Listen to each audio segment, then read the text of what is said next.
नमस्कार दोस्तों, मैं धीरज कुमार।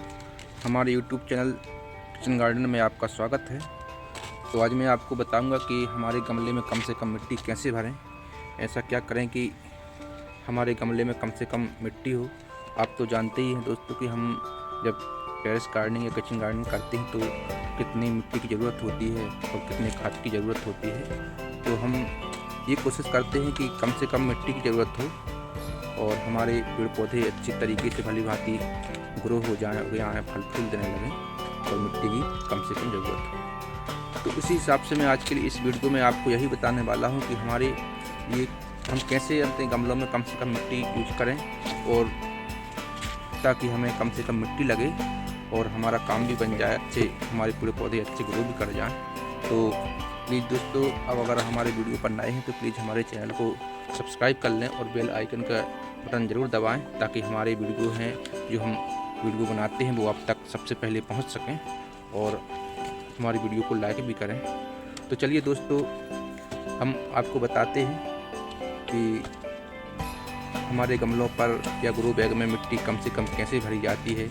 ऐसा क्या करें कि जो कि मिट्टी कम से कम लगे।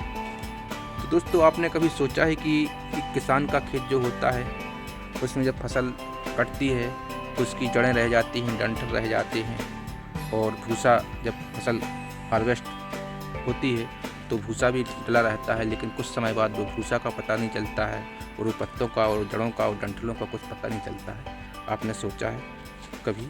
तो ऐसा दोस्तों वो सब मिट्टी में गल जाता है, मिल जाता है और वो सब खाद बन जाता है, तो वो नहीं दिखाई देता और उसी में एक चक्र चलता रहता है कि वो मिक्सचर होता रहता है और उसी में वो जीवाश्म हैं जो पनपते रहते हैं, जो मिट्टी में रहते हैं, वो उसको सड़ाते हैं, गलाते हैं और वो खाद बन जाता है और हम किसानों की फसल है जो हर सीज़न में वो अच्छी ग्रो कर जाती है और अच्छी हो जाती है। बस उसी तरीके से उसी टॉपिक पर मैं लेके आया हूँ कि उसी प्रकार के आप देख रहे हैं ये हमने ये जो हमारे यहाँ पे मटर है, मटर का जो उसका जो बचता है जो मटर के बाद में ये चारा कहना चाहिए, और हमने ये आलू अभी उखाड़े हैं तो आलू का ये पौधे हैं और ये हमने कुछ यहीं पे पत्ते थे तो ये सभी प्रकार के पत्ते हैं तो हमने इकट्ठे कर लिए हैं। तो ये दोस्तों ये हमारा खाद का काम करेंगे। जो आप देख रहे हैं ना, यही सब मिट्टी में किसानों के खेत में गल जाता है ये। और इसी तरीके से देख सकते हैं आप, ये हमने इस तरीके से नीचे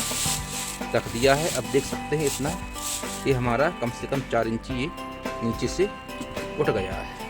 और ये हम इसमें देख लीजिए दोस्तों, ये है जो हमारा जो आलूओं का जो चारा है वो हम इसमें इस तरीके से डाल देंगे। तो ये क्या होगा दोस्तों, इसमें हम मिट्टी डालेंगे तो मिट्टी डालेंगे तो उसमें पानी भी डालेंगे तो वो नमी बनी रहेगी। नमी के कारण ये ऑटोमेटिक ही जीवाश्म में उसको सड़ा देंगे और ये खाद का काम कर लेंगे। तो इसमें दो फायदे हुए दोस्तों। एक तो हमारे मिट्टी कम लगी, जो कि हमारे अगर छत पे टेरेस गार्डनिंग करते हैं, किचन गार्डनिंग करते हैं तो हमारे सर पर जो लोड है वो कम हो जाएगा और हमें मिट्टी भी कम लगेगी। और हमारा ये है जो नीचे जड़ें जाएंगी, पानी है जो इससे पानी भी आसानी से नीचे ड्रेनेज होल में निकलता जाएगा। तो इसमें हमें अनेक फायदा है और खाद का तो बनेगा ही दोस्तों। जड़ें जो नीचे जाती हैं तो वो भी आसानी से खाद बन जाएगा, तो वो ले लेंगी खाद को। और ये हमारे पत्ते हैं, ये हम इसमें डाल सकते हैं ऐसा।